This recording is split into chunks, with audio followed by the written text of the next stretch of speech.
Movie की शुरुआत होती है और शुरुआत में जिनयान को हम देखते हैं जो कि मिस्टर हु के साथ एक कमरे में आती है, जहां पर उन दोनों के बीच में कुछ रिलेशनशिप हमें पता लगता है। जहां पर मिस्टर हु उसे कुर्सी पर धकेल देते हैं। वहीं दूसरी तरफ हम एक लड़के को देखते हैं जो कि काफ़ी ज़्यादा रिच होता है और जिसका नाम मिस्टर गु है, और वो कुछ सस्पिशियस सा मालूम होता है। इधर मिस्टर हु जिनयान की आंखों पर पट्टी बांध देते हैं और कहते हैं कि वो जो भी करें उसे बिल्कुल भी रिएक्ट नहीं करना है, और उसे सेड्यूस करने की कोशिश करने लगते हैं, उसके हाथों पर किस करते हैं और फ़ौरन ही उसे गले से लेकर हर जगह उसे किस करने की कोशिश करने लगते हैं। और जिनयान भी उन्हें किस करने दे रही थी। इधर जिनयान जाने लगती है तो मिस्टर हु उसे अपने ऊपर बिठा लेते हैं, जहाँ पर वो उसे पूछते हैं क्या तुम अब रिग्रेट कर रही हो। और इधर हम एक बार फिर से देखते हैं मिस्टर गु को, जो कि कहते हैं मिस्टर हु का सीक्रेट आज वो रिवील करके ही रहेंगे। जिनयान उन्हें टाई बांधती है और मन में ही सोच रही थी कि 2 साल पहले उसकी माँ की इनके घर में रीमैरिज शादी हुई थी इनके अंकल के साथ, और मिस्टर हु के साथ उसका अफेयर तो काफ़ी पहले से ही चल रहा था, जिसके बारे में किसी को मालूम नहीं था। मिस्टर हु के कमरे के बाहर आकर खड़े हो जाते हैं मिस्टर गु, क्योंकि आज पार्टी चल रही थी होटल में, जहाँ पर कमरे से बाहर निकलकर वो जाने लगते हैं और कहते हैं कि किसी बिजनेस के बारे में वो डिस्कस कर रहे थे, और वो दोनों वहाँ से चले जाते हैं। लेकिन मिस्टर गु तो कुछ सस्पिशियस से पार्टी से आकर घर पर, जहाँ जिनयान काफ़ी ज़्यादा सैड होती है और सोचती है कि अब उसे अपना ये रिश्ता ख़त्म करना ही पड़ेगा, क्योंकि मिस्टर हु की इंगेजमेंट होने वाली है। वहीं उसके पास मिस्टर हु आते हैं और उससे पूछते हैं कि आखिर उसने क्या मैसेज किया था, जिस पर वो उन्हें कोई जवाब नहीं देती। लेकिन मिस्टर हु उसके करीब आने लगते हैं और उसे सेड्यूस करने लगते हैं, जहाँ पर जिनयान उन्हें ब्रदर बोलती है क्योंकि उसकी आंटी उसकी मदर थी और इस तरह वो उनकी कज़िन बन चुकी थी। लेकिन मिस्टर हु इस रिलेशनशिप को मान ही नहीं रहे थे और फ़ौरन उसे किस कर लेते हैं और बताते हैं कि किस तरह वो लोग इंटीमेट होते थे और उसके साथ इंटीमेट होते हैं, जहाँ पर जिनयान को दिखाया जाता है। वहीं मिस्टर हु कहते हैं कि तुमने मुझे क्या मैसेज किया था, और वो उसे बोलती है कि अब हमारा रिश्ता मिस्टर हु की फैमिली रेपुटेशन के लिए बिल्कुल भी अच्छा नहीं है और उन्हें ब्रेकअप कर लेना चाहिए। लेकिन मिस्टर हु उसकी बात ही नहीं सुन रहे थे। इधर जिनयान के रूम के बाहर उसकी मदर की एंट्री होती है और वो नॉक करने लगती हैं। जिनयान को कुछ समझ नहीं आता और हु को बाहर जाने के लिए बोलती है चुपके से, लेकिन हु उसे धमकी देता है कि उसके अलावा उसे कोई भी टच नहीं कर सकता। जिनयान उसे कहती है कि प्लीज़ मैं तुम्हारे आगे हाथ जोड़ती हूँ, मेरी मॉम से मुझे बचा लो। लेकिन वो बहुत ही ज़्यादा शांत होते हैं और उसे किस कर लेते हैं और कहते हैं कि तुम बिल्कुल भी फिक्र ना करो, क्योंकि कुछ ऐसा होने ही नहीं वाला। परेशान होकर उसकी मॉम वहाँ से चली जाती हैं। कुछ टाइम बाद का सीन दिखाया जाता है, जहाँ पर जिनयान को वॉमिटिंग आती रहती है और वो सोचती है कि जब मैं एक स्टेप बैक लेती हूँ तभी कुछ ना कुछ ऐसा क्यों हो जाता है। और प्रेगनेंसी टेस्ट के लिए वो हॉस्पिटल आई होती है, जहाँ पर जिनयान के पास आ जाता है मिस्टर हु का सेक्रेटरी और कहता है कि बॉस आपका कार में वेट कर रहे हैं। इसलिए कार में वो जाकर बैठती है और बैठते ही उसे बताती है कि वो बिल्कुल भी प्रेग्नेंट नहीं है, इसलिए वो उसकी फिक्र न करें। तब वो कहता है तो उसमें कोई बात ही नहीं है, और वो कुछ कहना ही चाहती है तभी उसकी मदर की कॉल आ जाती है, जो कि उसे ब्लाइंड डेटिंग के लिए फोर्सफुली भेजना चाहती थी और कहती हैं कि ब्यूटी सब कुछ तुम्हारे पास है और ये टाइम ही है। लेकिन वो मना कर देती है कि अभी किसी भी डेट के लिए वो अवेलेबल नहीं है। लेकिन मिस्टर हु उसे टीज करने लगते हैं कि उसे अपनी मदर की बात मान लेनी चाहिए, क्योंकि वो प्रेग्नेंट भी नहीं है। जहाँ पर इस बात से वो काफ़ी ज़्यादा इरिटेट होती है और कहती है कि मुझे तुमसे 2 साल पहले ही वो मैसेज नहीं करना चाहिए, जिस पर उस मैसेज के बारे में फिर से वो पूछते हैं और वो उन्हें बताती है कि उसे रिग्रेट हो रहा है कि उसने उनके साथ रिलेशनशिप की स्टार्टिंग की। और यहाँ पर हमें फ्लैशबैक का सीन दिखाया जाता है, जिस दिन वैलेंटाइन डे था उस दिन मिस्टर हु को सेड्यूस कर रही होती है जिनयान। और कॉलेज में ये दोनों एक दूसरे को काफ़ी ज़्यादा पसंद भी करते थे, लेकिन इसके साथ ही मिस्टर हु को सेड्यूस करके अपना बनाना चाहती थी, क्योंकि वो उन्हें पसंद भी करती थी। इसलिए उनकी आंखों पर पट्टी बांधती है और कहती है कि मुझे तुम्हारी वाइफ बनना है, जिस पर वो पट्टी खोलकर उससे पूछते हैं कि क्या सच में। लेकिन शायद मिस्टर हु को किसी चीज़ की कमी थी या फिर किसी चीज़ का डर था, इसलिए वो उसे उस वक्त जवाब नहीं देते। लेकिन इनका रिलेशनशिप सेक्शुअल वाला स्टार्ट हो जाता है, जहाँ पर वो उसे फ़ौरन ही किस कर लेते हैं प्रेजेंट में। इधर जिनयान अपने लिए अलग रेंट पर हाउस तलाश करने लगती है, क्योंकि वो अब मिस्टर हु के साथ रह नहीं सकती थी। मिस्टर हु को जब ये पता लगता है तो फ़ौरन ही वो जिनयान के पास कॉल करते हैं और कहते हैं कि फ़ौरन ही बाहर आकर उनसे मिले। लेकिन जिनयान उन्हें आकर बताती है कि अब वो उनके साथ एक ही छत के नीचे नहीं रह सकती, अब उनके लिए ये इम्पॉसिबल हो गया है। जिस पर मिस्टर हु उस पर काफ़ी गुस्सा करते हैं और कहते हैं कि ये सब तुम्हारी ही गलती है, अब मेरे पास नहीं आना, और गुस्से में वहाँ से चले जाते हैं। मिस्टर हु का सेक्रेटरी जिनयान के लिए अरेंज करता है एक इंटरव्यू का, लेकिन वो इंटरव्यू बहुत ही ज़्यादा कोऑपरेटिव के साथ साथ बहुत ही ज़्यादा प्राइवेट होता है, जिस पर जाने के लिए वो उसे मना करता है, लेकिन वो जाती है, जहाँ पर इंटरव्यू में आकर उसे कुछ गलत भी लग रहा होता है। इधर मिस्टर हुओ का सेक्रेटरी उन्हें आकर बताता है कि किस तरह जिनयान गई है इंटरव्यू के लिए, जो आदमी बिल्कुल भी ठीक नहीं है। और हम ये देखते भी हैं कि जिनयान जिस इंसान के पास इंटरव्यू के लिए आई थी वो उसके साथ बदतमीजी करता रहता है और उसके साथ सेक्सुअल होने की कोशिश करता है। इधर जिनयान की ऐसी हालत देखकर मिस्टर हुओ को तो काफ़ी ज़्यादा गुस्सा आता है और उनका सेक्रेटरी उस आदमी की खूब ज़्यादा पिटाई करता है। और जब उस आदमी को पता चलता है कि मिस्टर हुए हैं ये सेक्रेटरी, उन्हें बताता है कि उनकी पावर क्या है, जिस पर वो हाथ जोड़कर माफ़ी मांगते हैं कि आइंदा से वो ऐसी गलती ज़िंदगी में कभी नहीं करेगा और फ़ौरन से उसे पनिशमेंट मिलती है। इधर ऑफिस में दिखाया जाता है मिस्टर हुओ की, जहाँ पर बैठकर वो काफ़ी ज़्यादा डिस्कस कर रही होती है और सैड भी होती है।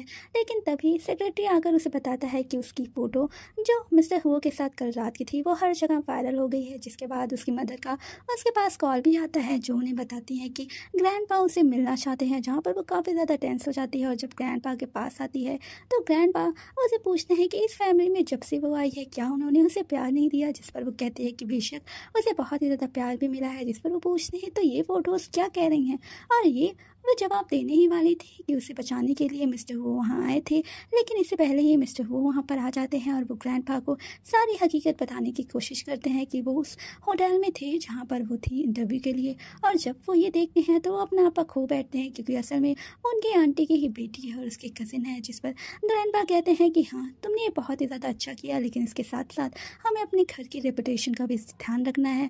और जब ये सुनती है वो तो काफ़ी ज़्यादा सैड होती है। और तभी ग्रैंडपा उसे बताते हैं कि उसी की लिंग के साथ एंगेजमेंट भी होने वाली है और लिंग वापस आ रही है। लिंग का नाम सुनते ही उसका दिल जैसे टूट जाता है, उसे समझ नहीं आता कि आखिर ये मीलिंग कौन है। जहाँ पर कार में बैठकर वो सेक्रेटरी से पूछती है कि मीलिंग कौन है, तब सेक्रेटरी उसे बताता है कि बॉस के लिए वो बहुत ही ज़्यादा अहम शख्स हैं, जिसे सुनकर उसका दिल फिर से टूट जाता है कि आखिर उसके साथ उसकी लाइफ में ये सब वो कर क्या रहे हैं और उसे कुछ भी समझ में नहीं आता। ग्रैंडपा के बर्थडे वाले दिन सभी ग्रैंडपा की डिनर पार्टी में आते हैं, जहाँ पर सभी ग्रैंडपा को विशेस देते हैं बर्थडे की। वहीं जिनयान भी उन्हें विशेस देती है, लेकिन मिस्टर हुआ तो बैठकर जिनयान को ही देख रहे थे, लेकिन जिनयान बहुत ही ज़्यादा गुस्से में होती है। और वहाँ मिस्टर हुआ बैठकर उनसे काफ़ी ज़्यादा बातें करते हैं। जब जिनयान आती है स्टडी रूम में तब मिस्टर हुआ उसे आकर पीछे से हक कर लेते हैं और कहते हैं कि क्यों नर्वस है। तब वो कहती है कि ग्रैंडपा की बातों को वो सीरियस ना ले और उसे अभी प्यार में नहीं पड़ना, उसे बहुत ही ज़्यादा काम करना है। मिस्टर हुआ उसकी बातों से काफ़ी ज़्यादा इम्प्रेस होते हैं। तभी जब जिनयान एक बुक खोलती है तो उसमें लीमिंग लिखा होता है, जिसे देखकर वो फ़ौरन ही बुक को बंद कर देते हैं और कहते हैं कि दूसरी की बुक है। जिस पर वो कहती है कि उसे लगा ये बुक उसकी है, क्योंकि हाई स्कूल में उसकी ये बुक खो गई थी और शायद उसे लगा यही बुक है। जिस पर वो कहते हैं कि कोई बात नहीं, वो उसकी बुक को ढूंढने की काफ़ी कोशिश करेंगे। और वो बताती है कि वो बुक उसके लिए काफ़ी ज़्यादा स्पेशल भी थी, क्योंकि उसमें एक ऐसी स्टोरी थी जो उसे बहुत ही ज़्यादा पसंद थी। और मिस्टर वो उसे प्रॉमिस करते हैं कि वो उसकी सारी चीज़ें ला कर देंगे। लेकिन बहुत ज़्यादा सैड तो होती है जिन्हें जहाँ पर मिस्टर हुआ से किस करके उसे रिलैक्स करने की कोशिश करते हैं, लेकिन मिस्टर हुआ को कहती है कि अब हमें ये सब रोकना चाहिए। लेकिन मिस्टर हुआ उसकी कोई भी बात नहीं सुनना चाहते और उसके साथ इंटीमेट होने लगते हैं। वो फिर भी मना करती है कि हमारी फैमिली के लिए ये सब ठीक नहीं है, लेकिन मिस्टर हुआ तो उसकी तरफ इतने ज़्यादा आकर्षित थे कि वो कोई भी बात नहीं सुनना चाहते। मिस्टर गो को दिखाया जाता है जो कि सोचते हैं कि उसे याद नहीं है कि मैं हूँ वो लड़का हूँ जिसे बचपन में किडनैपिंग से उसने बचाया था, और फ़ौरन उनकी कंपनी में जॉब की तलाश में आती है जिनयान, जहाँ पर उसे फ़ौरन ही मिस्टर गो नौकरी पर रख लेते हैं। वो काफ़ी खुश होती है और मिस्टर गो सोचते हैं कि फाइनली वो मेरे पास आ रही है। इधर फ़ोन करके वो खुशखबरी देना चाहती थी, लेकिन तभी उसे पता चलता है कि लीमिंग घर पर आई है, जिसे सुनकर उसका तो दिल ही बैठ जाता है और वो बेहोश हो जाती है। तब मिस्टर गो उसे फ़ौरन उसके घर लेकर आते हैं। उसकी मदर से बताते हैं कि इसका बीपी काफ़ी ज़्यादा लो था, डॉक्टर को उन्होंने दिखा दिया है। मिस्टर गो उसे मिस्टर गो के साथ देखकर काफ़ी ज़्यादा जेलस होते हैं, क्योंकि वो दोनों आपस में राइवल होते हैं उनकी कंपनी को लेकर, और दोनों एक दूसरे से काफ़ी ज़्यादा गुस्से में भी होते हैं।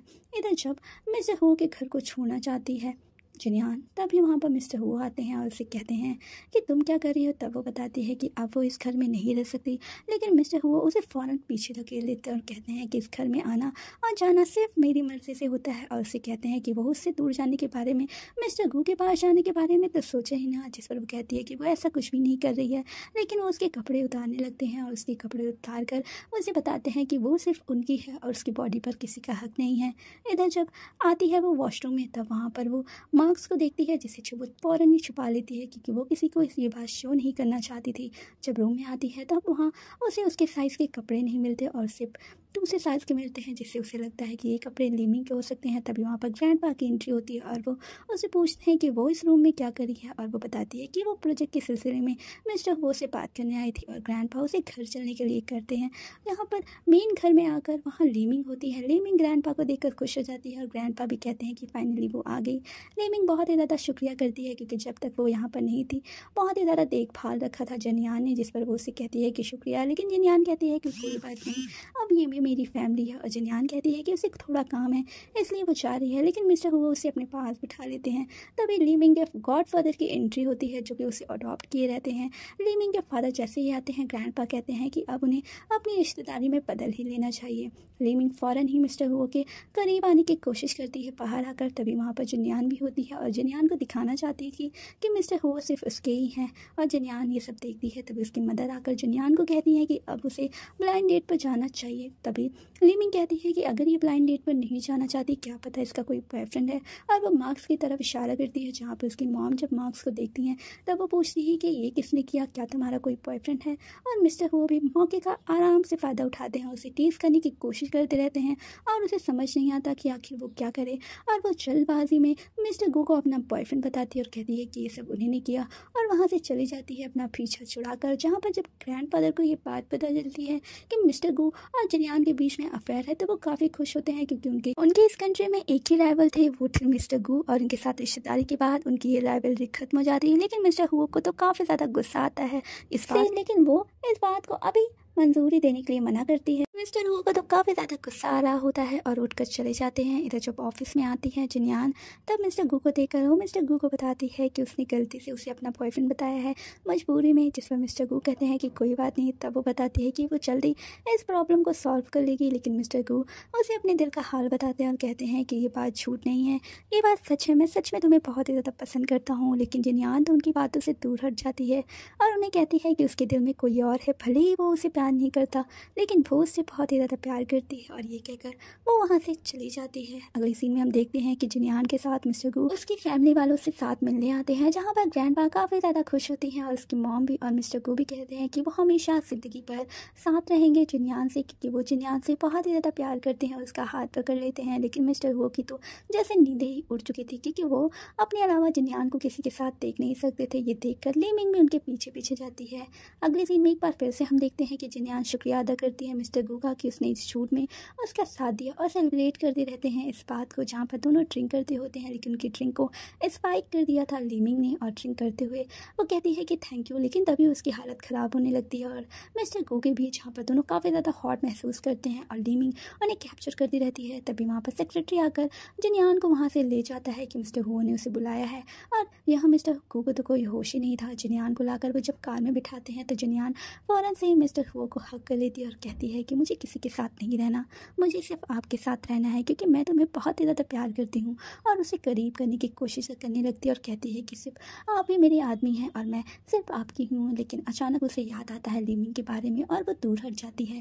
तभी वो उसके ड्रेसेस को उतारने लगती हैं।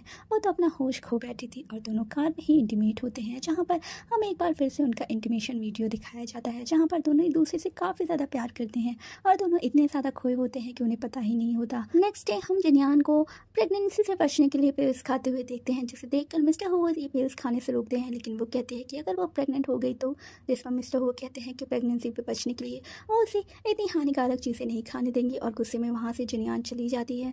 तभी मिस्टर हो को आकर सेक्रेटरी बताता है कि ये सारे ड्रग्स उसके बॉडी में पाए गए और ये सारी चीज़ें लीमिंग ने की है और वो लीमिंग पर नज़र रखने के लिए कहते हैं। जहाँ पर घर पर आकर मिस्टर हो से वो पूछती है क्या वो उससे शादी करेंगे अगर वो प्रेग्नेंट हो गई तो, लेकिन मिस्टर हो कोई जवाब नहीं देते, जिससे वो काफ़ी ज़्यादा गुस्से में आकर वहाँ से जाने लगती है।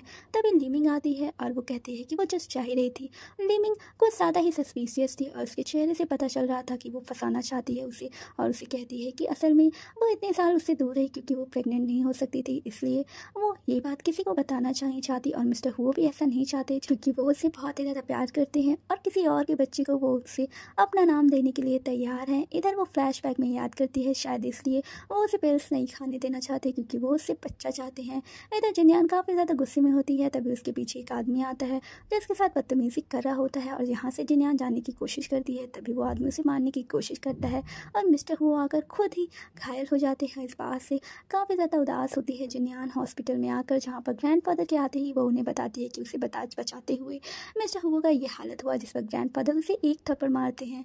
इधर मॉर्निंग होते ही जब आंखें खुलती है मिस्टर हु की, तब वो लीमिंग को अपने पास देखते हैं और लीमिंग नाटक करने लगती है कि उन्हें उसकी बहुत ही ज़्यादा फिक्र है और वो कहते हैं कि वो रात भर यहीं थी। लेकिन इसके साथ ही मिस्टर हो उसे घर जाकर रेस्ट करने के लिए कहते हैं और इसके जाते ही फ़ौरन से ही जिन्यान को कॉल करके बुलाते हैं। जब जिन्यान आती है तब उन्हें ठीक देखकर काफ़ी ज़्यादा खुश होती है और कहती है कि तुम ठीक हो। लेकिन जिन्यान उसे कहता है कि तुम्हें मेरी फिक्र नहीं, लेकिन वो उसे कहती है कि वो उसकी बहुत ही ज़्यादा फिक्र करती है। तभी मिस्टर हो की नज़र पड़ती है उसके फेस पर, उससे पूछते हैं कि क्या हुआ। पहले तो वो नहीं बताती, फिर वो बता देती है कि ग्रैंड माँ ने किया है, जहाँ पर वो काफ़ी ज़्यादा गुस्से में होते हैं। ग्रैंडपा के आने के बाद फ़ौरन से ग्रैंडपा से कहते हैं कि उन्हें ये सब नहीं करना चाहिए। ग्रैंडपा उसे कहते हैं कि ये सब वो उसके लिए कर रहा है, एक मामूली सी लड़की को बचाने के लिए उसने अपनी जान जोखिम डाली। जिस पर वो कहते हैं कि अब वो फैमिली के वो हेड हैं, इसलिए उनकी रिस्पॉन्सिबिलिटी है कि वो सभी का ध्यान रखें और इस बात का वो पूरा ध्यान रखेंगे। ग्रैंडपा उसे काफ़ी ज़्यादा इम्प्रेस होते हैं। इधर अगले दिन जब वो टिफ़िन लेकर आती है मिस्टर हो के लिए अच्छा सा खाना बनाकर, जहाँ पर जब मिस्टर हो उसके खाने को टेस्ट करते हैं तब वो खाने के लायक ही नहीं होता और फ़ौरन ही वॉशरूम के लिए भागते हैं, जहाँ पर जब वो टेस्ट करती है तो वो भी ऐसा ही फील करती है और सैड हो जाती है। तभी मिस्टर हु उसके पास आकर उसके लिए अच्छा सा सूप लाते हैं और कहते हैं कि जल्दी से इसे पी लेते हैं हम दोनों। यहाँ पर फिर से लीमिंग को दिखाया जाता है जो कि अपने गॉडफादर के साथ होती है, जहाँ पर उसके साथ कुछ ऐसी हरकतें कर रहे होते हैं जिसे देखने से ऐसा नहीं लग रहा था कि वो दोनों एक बाप बेटी हों। और वो उसे सेड्यूस करने के साथ साथ उसे वार्निंग दे रहे थे कि वो अपने आप को जल्द ही सुधार ले और मिस्टर हु के साथ उसकी शादी सिर्फ एक उनकी प्लानिंग है जिसके तहत वो उसकी प्रॉपर्टी तक पहुंच सकते हैं। और लीमिंग भी इस बात का ध्यान रखती है, मतलब कि इनके बीच में कुछ तो सीक्रेट्स है। इधर फिर से और ये चक्कर आता होता है ऑफिस में, जहाँ पर मिस्टर गो से देख लेते हैं। इधर हाउस में आकर वो अपने आप को मिस्टर हो से दूर रखती है, लेकिन मिस्टर हो उसके बार बार करीब आते हैं और कहते हैं कि वो उसके बिना रह नहीं सकते और वो उससे दूर जाने की तो बात ही मत करे। लेकिन वो उसके करीब आकर उसे किस करने की कोशिश करने लगते हैं, जिस पर वो उन्हें धक्का देकर वहाँ से चली जाती है। इधर सेक्रेटरी आता है पास जिन्यान के, जहाँ पर जिन्यान को इतना खट्टा खाता देख और वॉमिट आता देख वो उसे कहता है कि क्या तुम प्रेग्नेंट तो नहीं हो, ऐसा बोलकर वो वहाँ से चला जाता है। जिस पर उसे लगता है कि शायद तभी वो चेक करती है और उसे मालूम पड़ जाता है कि वो प्रेग्नेंट है। जहाँ पर ऑफिस से निकलकर वो काफ़ी ज़्यादा सैड होती है। लेकिन इसके साथ ही जब वहाँ पर मिस्टर वो उसे लेने के लिए आते हैं डिनर के लिए, जिस पर वो उनकी कार में बैठती है और कहती है कि अगर क्या वो प्रेग्नेंट हो गई तब मिस्टर हो उससे शादी करेंगे। लेकिन मिस्टर हो कहते हैं कि उसका प्रेग्नेंट होना या ना होना उसके साथ शादी के लिए कोई भी ज़रूरी नहीं है। तो ऐसे ख्याल वो मन में बिल्कुल ना लाए, जिस पर वो सोचती है कि अगर मैंने इसको बता दिया तो ये बहुत ही ज़्यादा गलत होगा और उसे झूठ बोलती है कि वो तो ऐसे ही पूछ रही थी। जहाँ पर डॉक्टर के पास आकर वो चेक कराती है और कहती है कि उसे अबॉर्शन करवाना है। तभी हॉस्पिटल में उसे एक पुरानी फ्रेंड मिलती है जो कि उसे बताती है कि आखिर किस तरह उसने प्रेगनेंसी में कितना कुछ झेला और बच्चे को पाना इतना ज़्यादा आसान नहीं है, क्योंकि पहली प्रेगनेंसी के बाद उसके बाद डिलीवरी करना बहुत ही ज़्यादा मुश्किल होता है। और वो काफ़ी ज़्यादा सैड हो जाती है ये बात सुनकर और फ़ौरन ही अपने बॉस मिस्टर गू के पास आती है और कहती है कि वो यूरोप वाले प्रोजेक्ट पर काम करना चाहती है। जिस पर मिस्टर गू से पूछते हैं क्या वो श्योर है वो यूरोप जाना चाहती है, और वो हाँ बोलकर वहाँ से चली जाती है। और मिस्टर गू भी फ़ोन करके यूरोप वाले ब्रांच में मैसेज करते हैं कि वो वहाँ पर आ रहे हैं और वो काफ़ी ज़्यादा खुश होते हैं। इधर फ़ोन करके वो अपनी मॉम को बताती है कि वो यूरोप जाना चाहती है काम के सिलसिले में। और फ़ौरन ही जब वो प्रोजेक्ट की डिटेल्स लेकर मिस्टर हो के पास आती है तब वहाँ पर लीमिंग को देखकर वो काफ़ी ज़्यादा उदास हो जाती है। लीमिंग उसे कहती है कि तुम यहाँ क्या कर रही हो, जिस पर वो बताती है कि वो प्रोजेक्ट के सिलसिले में आई थी और वहाँ से चली जाती है। मिस्टर हो से कहते हैं कि वो आइंदा से उनके बीच में दखलंदाजी न करे और कॉल आता है उसे जो बात कर रही होती है वो किसी से, जहाँ पर सामने मिस्टर गू होते हैं और मिस्टर गू के साथ वो कुछ ना कुछ प्लानिंग कर रही होती है। और मिस्टर गू उसे प्रेगनेंसी के बारे में बता देते हैं जिन्यान की, जहाँ पर जिन्यान को वो बाहर लेकर आती है बहाने से और उसे धक्का दे देती है सड़क पर, क्योंकि वो उसकी बच्ची को मारना चाहती थी। हॉस्पिटल में लेकर आते हैं मिस्टर हुआ उसे, क्योंकि उन्हें पता नहीं था उसे हुआ क्या है। तभी नर्स आकर बताती है कि वो प्रेग्नेंट है, जिस पर वो शॉक्ड हो जाते हैं और उसे होश में आने पर वो उसकी काफ़ी ज़्यादा देखभाल करते हैं। लेकिन वो उनसे इतनी ज़्यादा नाराज़ थी कि वो उसकी शक्ल भी नहीं देखना चाहती और कहती है कि यहाँ से चले जाओ। मिस्टर हुआ को कुछ भी समझ नहीं आता और वो उसे छोड़कर चले जाते हैं, जहाँ पर वो उसे कहती है कि आइंदा से वो उससे दूर रहे। और वो सेक्रेटरी को थैंक यू बोलती है सूप के लिए, लेकिन वो बताते हैं कि सूप तो मिस्टर हो ने उसके लिए बनाया था। मिस्टर हो काफ़ी ज़्यादा ड्रंक किए हुए होते हैं, जहाँ पर सेक्रेटरी उन्हें घर लाने की कोशिश करता है, जहाँ पर जिनियान उन्हें पकड़ लेती है। सेक्रेटरी उन्हें बताती है कि वो काफ़ी ज़्यादा सैड है और इतना ड्रिंक कर चुके हैं कि उन्हें कोई सेक्रेटरी के जाने के बाद मिस्टर हुओ से कहते हैं कि एक बहुत ही ज़्यादा प्रिटी लड़की है जो उनके बच्चे की माँ बनने वाली है, और वो चाहते हैं कि उसे बेटी हो, क्योंकि वो चाहते हैं कि वो उसकी तरह ही प्रिटी हो। और वो उसे बताते हैं कि उसके दिल में क्या क्या इच्छाएं हैं अपने बच्चे को लेकर, और फ़ौरन ही वो उन्हें सजा देती है क्योंकि वो काफ़ी ज़्यादा नशे में होते हैं। तभी उसके पास फ्लाइट के लिए अगले हफ्ते कॉल आती है यूरोप के लिए, जो बात मिस्टर हुओ नींद में सुन लेते हैं और उससे पूछते हैं। तब वो बताती है कि वो अपनी मॉम के लिए फ़्लाइट बुक कर रही है क्योंकि वो पेरिस घूमने जाना चाहती थी। ये सुन मिस्टर हुओ फ़ौरन ही बाथरूम में जाकर उसकी मॉम से बात करते हैं, और मॉम की कॉल उसके पास आती है कि जैसा तुमने कहा था मैंने मिस्टर हुओ को बता दिया है, और वो थैंक यू बोलती है। इधर मिस्टर हुओ के सेक्रेटरी से वो कहती है कि उसे बाहर जाना है, लेकिन वो उसे बाहर जाने ही नहीं देता। लीमिंग आती है मिस्टर हुओ के पास और उसे बताती है, तभी उसके पास कॉल आ जाता है और वो बताते हैं कि वो बाहर नहीं जाने देंगे जियांग को। इधर फिर से लीमिंग उनके बीच में गलतफहमियां पैदा करने की कोशिश करती है, जिस पर वो उसे दूर रहने के लिए कहते हैं क्योंकि पहले ही उसकी हरकतों को वो जान चुके थे। और वो बताती है कि क्या पता उसके पेट में पलने वाला बच्चा उसका है या नहीं, और वो उनके मन में शक पैदा कर देती है और कहती है कि वो मिस्टर गो के साथ यूरोप जा रही है। तो वो क्या है, जहाँ पर काफ़ी ज़्यादा गुस्से में होते हैं मिस्टर गो, और वो फ़ौरन ही जिनियान के पास आते हैं, जहाँ पर जिनियान उन्हें पूछती है कि क्या हुआ, लेकिन वो कहते हैं कि तुम मुझे धोखा देने की कोशिश कर रही हो। उससे पूछते हैं कि ये पेट में जो बच्चा है वो किसका है, जिस पर वो कहते हैं क्या उन्हें इस बात का डाउट है कि उसके पेट में पलने वाला बच्चा उसका नहीं है। जिस पर उसे काफ़ी ज़्यादा गुस्सा करते हैं और कहते हैं कि तुम यूरोप जा रही हो मिस्टर गो के साथ, तुम मुझे धोखा देकर मुझे छोड़कर जाना चाहती हो, लेकिन ऐसा पॉसिबल नहीं है क्योंकि जब तक मैं मर नहीं जाता तुम मुझे छोड़ नहीं सकती। और उसके साथ इंटीमेट होने की कोशिश करते हैं, जहाँ पर वो प्रेग्नेंट है और ये उसके लिए काफ़ी ज़्यादा हार्मफुल भी था। वो बहुत रोती है कि मुझे छोड़ दो, मैं तुमसे बहुत नफरत करती हूँ। तभी जब वो शांत हो जाती है तो मिस्टर हुओ देखते हैं कि उसे ब्लीडिंग हो रही है, और वो घबरा जाते हैं और फ़ौरन पूछते हैं तुम्हें क्या हुआ, और उसे हॉस्पिटल में लेकर आते हैं। काफ़ी ज़्यादा उदास होते हैं वो कि उन्हें समझ नहीं आता। तभी डॉक्टर आकर उन्हें बताता है क्या वो उसके हस्बैंड है, जिस पर वो हाँ बोलते हैं। और डॉक्टर उन्हें कहता है कि आप इतने रूटलेस कैसे हो सकते हैं, अब आपकी वाइफ प्रेग्नेंट है फिर भी उससे धमकी देते हैं कि वो उसकी वाइफ और उसके बच्चे को जल्दी से बचा लें वरना वो उसे छोड़ेंगे नहीं। डॉक्टर वहाँ से चला जाता है। तभी ग्रैंडपा आते हैं और पूछते हैं तुम यहाँ कर रहे हो, जिस पर वो बताता है कि वो यहाँ कोई काम से है, लेकिन अंदर से जिनियान चिल्ला रही थी आई हेट यू, जिसे सुनकर ग्रैंडपा उससे पूछते हैं, जिस पर वो बोलता है कि अंदर जिनियान है और वो प्रेग्नेंट है, लेकिन वो बच्चा उनका नहीं है। और वो लीज जिनको कहते हैं कि अब तुम खुश हो गई ना, अब तुम्हें सुकून मिल गया ना, और फ़ौरन ही एक जगह जाकर इतने ज़्यादा उदास होकर रोने वाली हालत में बैठ जाते हैं क्योंकि उन्हें समझ नहीं आता कि ये उनके साथ हो क्या रहा है। और जब जिनियान को होश आता है तब डॉक्टर उसे लेकर जाते हैं मिस्टर गू के पास, और मिस्टर गू से प्रॉमिस करते हैं कि वो उसे जल्द ही यूरोप भेज देंगे, और उसके लिए काफ़ी अच्छा बंदोबस्त भी वहाँ कर देते हैं। जहाँ पर लीजिन फिर से कॉल करती है मिस्टर गू के पास, और मिस्टर गू के साथ मिलकर वो उसे वहाँ से दूर करना चाहती थी और मिस्टर गू को अपना बनाना चाहती। तभी मिस्टर गू के पास वो लंच बॉक्स लेकर आती है और कहती है कि बचपन में ये मैं तुम्हारे लिए बनाया करती थी, तुम्हें पसंद आता था और मैं आज ये बनाकर लाई हूँ तुम्हारे लिए। और बचपन में किडनैपिंग में मैं बस तुम्हारी पगली थी और कोई नहीं था। जिस पर मिस्टर हुओ से कहते हैं कि उन्हें मालूम पड़ चुका है कि जिस दिन किडनैपिंग हुई थी हाई स्कूल के बाद, उस वक्त मुझे तुम्हारी आवाज़ से लगा कि तुम हो, लेकिन असल में वो तुम नहीं थी, और मैं जल्द ही पता लगा लूँगा इस बात का कि वो तुम नहीं थी, इसलिए मेरे पास से। लेकिन जब गुस्से में घर आती है तभी उसके पास अनाथ आश्रम से कॉल आता है कि उसके बच्चे को उसके बाप ने मरवा दिया है, जिस पर वो काफ़ी ज़्यादा गुस्से में होती है और उसने अपने फादर के साथ स्टेप फादर या फिर गॉड फादर जिसने उसे गोद लिया था उसके साथ ड्रिंक करते दिखाया जाता है, जहाँ पर उनके ड्रिंक में उसने पॉइजन मिला दिया है और वो वहीं पर दम तोड़ने लगते हैं। जिस पर वो कहती है कि वो 14 साल की लड़की जिसे वो अनाथ आश्रम से लेकर आए थे उसे यहाँ पर लाकर उसने अपनी बीवी की तरह रखा और लोगों के नज़र में उसे अपनी बेटी बनाए रखा और उसे प्रेग्नेंट कर दिया, और उसे 2 सालों तक इस पूरे चाइना से दूर रखा ये दिखाने के लिए कि वो बीमार है, और उसके ये बच्चे को फाइनली मरवा दिया। इसलिए आज वो उनकी जान ले रही है और उसे चांद से मार देती है। मिस्टर हुआ जहाँ पर एक पार्टी में बैठे होते हैं जो कि ऑफिशियल पार्टी होती है, वहाँ पर ग्रैंडपा भी होते हैं और मिस्टर हो कहते हैं कि उसने सारे शेयर्स खरीद लिए हैं। तभी मिस्टर हो के पास कॉल आता है कि उसने जो शेयर्स खरीदे थे उसका दाम ही गिर गया है, और फाइनली मिस्टर हो को सारी रिस्पॉन्सिबिलिटी फिर से मिल जाती है प्रेसिडेंट की।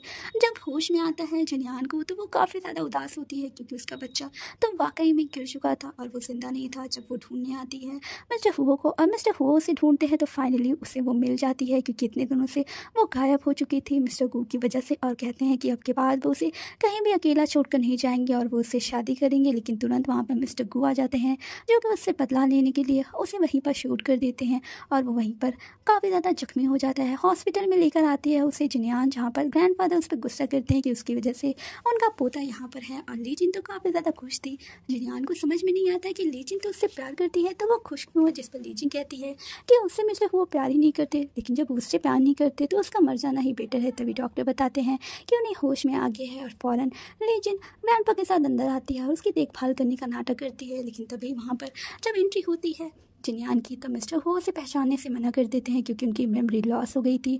और यहाँ पर एक बार फिर से उसकी रिकवर होने की पार्टी मनाई जा रही होती है, जहाँ पर वो जिनयान भी आती है, जिसे देखकर ग्रैंडफादर उसे उस पार्टी से जाने के लिए कहते हैं। लेकिन मिस्टर हुआ कहते हैं कि वो हेड ऑफ द हाउस है तो वो चाहते हैं कि उनकी कज़िन भी इस पार्टी में शामिल हो, जहाँ पर लीजिन को उसका गर्लफ्रेंड बताया जाता है, उसके साथ शादी करने के लिए कहा जाता है। मिस्टर हुओ की याददाश्त आ चुकी है या नहीं, पर देखना बड़ा ही इंटरेस्टिंग होगा। आधी रात को लीजिन मिस्टर हुओ के ड्रिंक में स्पाइक करके उनके पास लाती है, लेकिन मिस्टर हुओ से ड्रिंक रखकर जाने के लिए कह देते हैं और जब वो ड्रिंक को पीते हैं तब वो अपना कंट्रोल ही खो बैठते हैं। जहाँ पर जब उनके कमरे में आती है जिनयान तो उन्हें इस हालत में देखकर वो डर जाती है और फ़ौरन ही मिस्टर हुओ उसे अपने करीब आने के लिए कहते हैं। जिनयान को कुछ समझ में नहीं आता क्योंकि मिस्टर हुओ की तो याददाश्त जा चुकी है, फिर क्यों वो उसके साथ इतना ज़्यादा क्लोज होना चाहते हैं। लेकिन मिस्टर हुओ उसे बार बार अपने करीब कर लेते हैं और उसके साथ इंटीमेट होने की कोशिश करते हैं और उससे किस कर लेते हैं। फिर जिनयान भी अपना होश खो बैठती है क्योंकि वो भी तो उससे बहुत ही ज़्यादा प्यार करती थी। जब दोनों नाइट स्पेंड कर लेते हैं तब जिनयान कहती है कि आपने ये क्या किया, जिस पर वो कहते हैं कि मुझे पता नहीं, बस मुझे मेरी कज़िन बहुत ही ज़्यादा सुंदर लगती है। जिस पर वो उन्हें मना करती है कि ये उनकी फैमिली के लिए बहुत ही ज़्यादा बुरा है। क्योंकि तभी वहाँ पर आ जाती है लीजिंग और नॉक करने लगती है कि मुझे पता है कि अंदर तुम जिनयान हो। तभी जब वो अंदर आती है तो जिनयान वहाँ से भाग चुकी थी और वहाँ ऐसा प्रेटेंड करते हैं मिस्टर हुओ कि जैसा कुछ हुआ ही नहीं है और वो गुस्से में आ जाती है। अगले दिन जिनयान को मार्केट में देखकर मिस्टर हुओ उसके पास आते हैं, उसे कार में बैठने के लिए कहते हैं, लेकिन वो मिस्टर हुओ को पूरी तरह इग्नोर करना चाहती थी। मिस्टर हुओ कहते हैं कि वो उसे इग्नोर क्यों कर रही है, जिस पर वो कहती है कि आपकी याददाश्त मुझे लगता है गई नहीं है।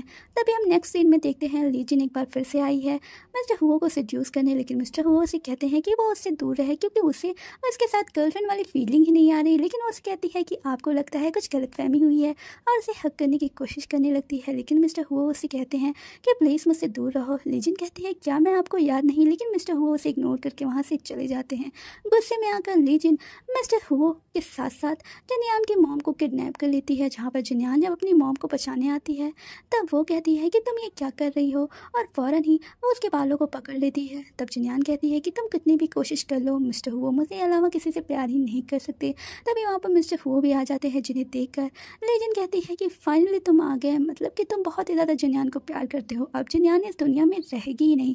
मिस्टर हुओ कहते हैं कि वो लीजिन को छोड़ दे, लेकिन लीजिन तो इस बात पे टली थी कि मैं आपसे बहुत ज़्यादा प्यार करती हूँ, लेकिन आपने हमेशा इस लड़के को ही प्यार किया और गलती से गोली उनके ऊपर चल जाती है जिससे उन्हें जख्मी भी होना पड़ता है। इसी के साथ उन्हें फ़ौरन ही जिनयान उठाती है, लेकिन लीजिन काफ़ी ज़्यादा जख्मी होते हैं। तभी उसकी मॉम को भी होश आता है और वो छुड़ाने की कोशिश करने लगती है, लेकिन लीजिन फिर से गन को अपने पॉइंट पर रखती है और कहती है कि तुम आज बचोगी नहीं, जिस पर वो उसे मारने की धमकी देती है। तभी लीजिन उसे खुद को मारने के लिए कहती है क्योंकि जब तक वो जिंदा है वो दोनों को सुकून से नहीं रहने देगी। और यहाँ पर काफ़ी ज़्यादा हालत सीरियस होने लगती है मिस्टर हो गई और फाइनली ये पता लग जाता है कि बचपन में जो किडनैपिंग हुई थी उसमें लीजिन ने नहीं बल्कि मिस्टर हुओ की जान बचाई थी जिनयान ने, जो कि काफ़ी ज़्यादा बाद में जख्मी हो जाती है और उसकी याददाश्त उस वक्त की मेमोरी चली हो जाती है। और लीजिन इस बात का फ़ायदा उठाकर खुद को ये बताती है कि उसने उसे सेव किया, इसलिए वो उससे शादी करने के लिए तैयार हो जाते हैं। और इसी किडनैपिंग में मिस्टर गूबे थे जिन्हें भी जिनयान ने ही बचाया था। और ये देखकर जब उनकी हालत काफ़ी ज़्यादा ख़राब होती है तो वो खुद को ही शूट कर लेती है और खुद ही मर जाती है। इधर फिर से हॉस्पिटल में मिस्टर गू को दिखाया जाता है, जहाँ पर जिनयान उनके पास आती है और कहती है कि आपकी याददाश्त मतलब गई नहीं थी। लेकिन मिस्टर हुआ तो उसके ट्रस्ट की तारीफ़ करने लगते हैं, उसे फ़ौरन ही किस कर लेते हैं। ग्रैंडपा जब आते हैं तब ये देखकर वो शॉक्ड हो जाते हैं और कहते हैं कि वो उनकी ख़ानदान की क्या नाक कटवाना चाहते हैं, जिस पर वो कहते हैं कि वो बहुत ही ज़्यादा जिनयान से प्यार करते हैं। लेकिन ग्रैंडफादर उनकी शादी के लिए मना कर देते हैं। फ़ौरन ही जिनयान की मदर के पास आकर उन्हें पूरा मामला बताते हैं, लेकिन जिनयान की मदर कहती हैं कि वो दोनों एक दूसरे से बहुत ही ज़्यादा प्यार करते हैं, तो हमें इसमें दखलंदाजी नहीं करनी चाहिए। तब वो कहते हैं कि वो दोनों कज़िन हैं और इससे फैमिली की रेपुटेशन ख़राब हो गई। लेकिन जिनयान की मदर बताती हैं कि उनका एक बॉयफ्रेंड भी है जो कि अपने हस्बैंड के मरने के बाद अपने बॉयफ्रेंड के साथ सेटल होना चाहती हैं, और इसलिए जब जिनयान के फादर ही नहीं रहेंगे और इसके साथ ही वो अपने बॉयफ्रेंड से शादी कर लेंगी तो जिनयान उनकी कोई भी कज़िन नहीं लगेगी, क्योंकि उनका कोई भी खून का रिश्ता नहीं है। ग्रैंडफादर भी काफ़ी ज़्यादा कंफ्यूज हो जाते हैं। अगली सीन में हम देखते हैं कि जिनयान को प्रपोज करने आते हैं मिस्टर हुआ और कहते हैं कि वो उससे ही शादी करेंगे और उसे रिंग पहनाते हैं। लेकिन मिस्टर हुआ की ये रिंग को देखकर वो कहते हैं ग्रैंडफादर तो नहीं मानने वाले। तभी नेक्स्ट डे ग्रैंडफादर भी उसके पास आते हैं और उसे कहते हैं कि वो उसे अपनी बहू बनाने के लिए तैयार हैं। उसे एक पेंडेंट देते हैं जो कि उनकी वाइफ का था, जिसे देखकर जिनयान खुश हो जाती है।